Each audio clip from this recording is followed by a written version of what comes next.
आजचा दिवस अगदी सुरळीत चालू होता. मुलगाही स्कूलला गेलेला आणि मुलगी स्कूलमधून आली होती. कारण एक्झाम असल्यामुळे ती 10:00-10:30लाच आली. पण आली ती डायरेक्ट झोपली. मी तिला झोपलेली बघून घाबरले. कारण जवळ गेले तर अगदी इतका तिला ताप आलेला होता ना, हात लावावसं वाटत नव्हतं तिच्या अंगाला. आहे ते कामं ना मी तिथेच सोडले आणि तयारी केली. तिला थोडंसं खायला दिलं, पण ती उलटी येते म्हणत होते म्हणून म्हटलं राहू दे आणि लगेच मॅडमकडे तिला घेऊन गेले. कारण तिचं आजारपण ना बापरे! विचारूच नका. आणि इथे ह्या हॉस्पिटलला आम्ही आलेलो आहे. तिथे ना माझी मुलं लहान असल्यापासून मी ह्या हॉस्पिटलमध्ये येते. कारण मॅडम ही खूप छान आहेत आणि त्यांचा गुणही लगेच येतो.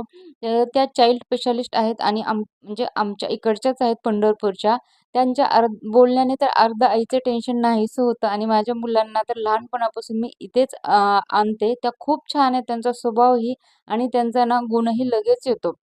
नंतर घेऊन यायची गरजच पडत नाही. अगदी ते आउट ऑफ असतील तरी फोनवर जरी आपण विचारलं ना, की "मॅडम असं-असं आहे," तर त्या अगदी फोनवर सुद्धा औषधं सांगतात.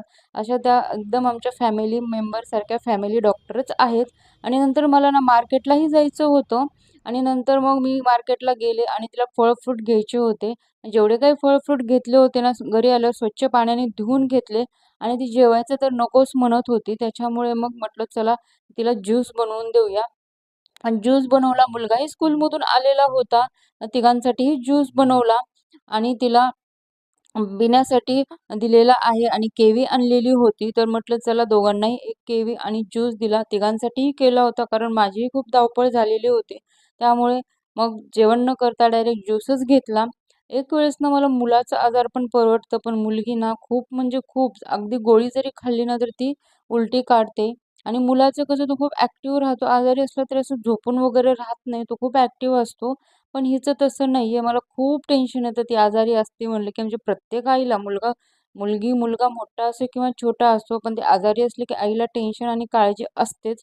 आपलं आजारपण एखाद्या वेळेस आपल्याला वाटतं आपण पडावं, पण मुलं आपले छान असावेत असं प्रत्येकच आईची इच्छा असते. असो, आता ते तर होणारच झालं मोसमनुसार.